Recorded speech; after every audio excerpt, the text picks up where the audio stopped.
Cerita ini diangkat dari kisah nyata yang mengharukan tentang seorang ART bernama Nisa yang bekerja di rumah seorang duda kaya bernama Pak Arman.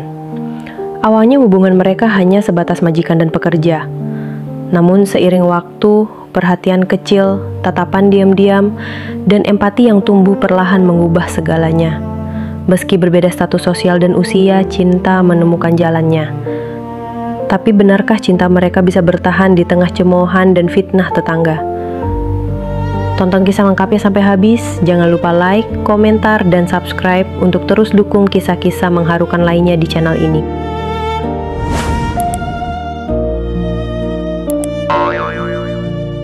Namaku Nisa. Aku tidak pernah berpikir akan jatuh cinta dengan majikanku sendiri. Dunia kami begitu berbeda. Aku hanyalah seorang asisten rumah tangga dari desa kecil di lereng Merapi. Sedang dia, pria mapan pemilik usaha catering besar di Jakarta, dengan rumah megah dan masa lalu yang kelam. Pak Arman, duda satu anak. Wajahnya selalu tenang, tapi sorot matanya menyimpan duka. Istrinya meninggal karena kanker payudara 3 tahun silam. Sejak saat itu, dia membesarkan anaknya Dito sendirian. Awalnya, aku hanya bekerja di rumah itu karena butuh uang. Aku harus membiayai adik kuliah dan mengobati ibu yang sakit gula. Tapi setelah 2 bulan, hatiku mulai terikat. Bukan hanya pada pekerjaan, tapi pada orang-orang di dalam rumah itu. Dito, anak yang manis. Dia sering memelukku sebelum tidur dan memanggilku Bunda Nisa tanpa sengaja. Aku kaget dan mencoba menjaga jarak. Tapi Pak Arman hanya tersenyum waktu itu dan berkata lirih, mungkin dia merasa nyaman. Makan aku kalau itu membuatmu tak enak. Aku menunduk. Sungguh aku tak enak bukan karena Dito, tapi karena hatiku juga mulai merasa nyaman. Semakin lama, perhatian Pak Arman makin terasa berbeda. Pagi-pagi, dia sering membawakan aku sarapan dari luar.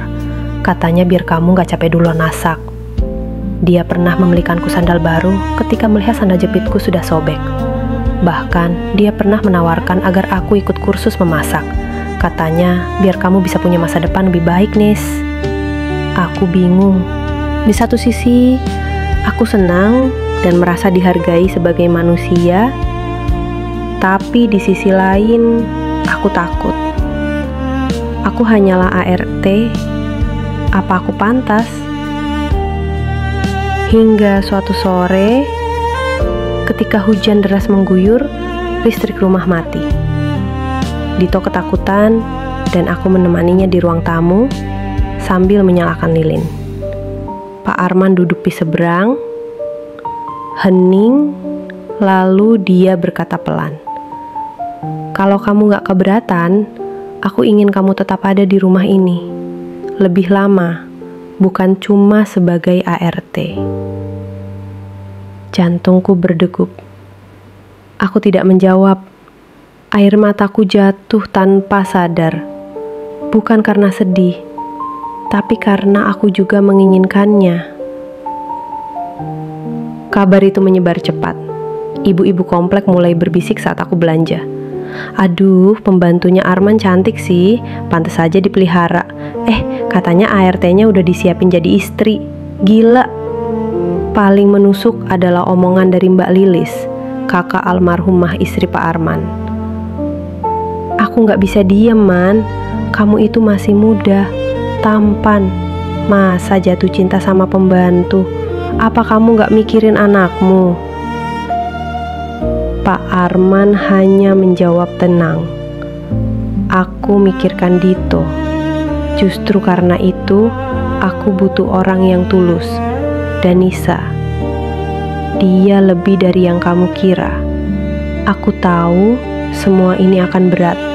Aku bahkan sempat minta berhenti. Pak, saya pamit.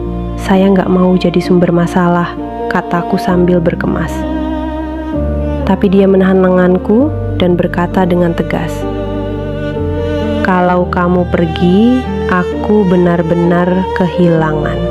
Tahun ketiga pernikahan, aku keguguran. Itu anak pertama kami. Aku sempat depresi.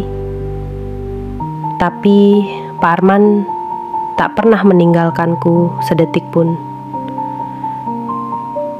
Kamu tetap ibu dari anak-anakku, Nis. Dito pun sayang kamu seperti ibu kandungnya. Kata-kata itu menjadi obat. Aku bangkit kembali. Sekarang aku bukan hanya istri Pak Arman. Aku juga ibu dari 2 anak, Dito dan bayi perempuan yang lahir tahun lalu. Kami beri nama Harumi, yang berarti cinta yang tenang. Dulu aku malu memakai seragam ART. Sekarang aku bangga karena dari pekerjaan itu aku menemukan jodohku, rumahku, dan keluarga yang kucinta. Cinta itu bukan tentang derajat. Cinta sejati adalah ketika 2 hati memilih saling percaya meski dunia menentangnya. Aku tak pernah menyangka di balik pekerjaan yang sering diremehkan, aku justru menemukan cinta yang paling tulus. Karena cinta tak pernah menanyakan dari mana kamu berasal, tapi kemana kamu ingin melangkah bersama.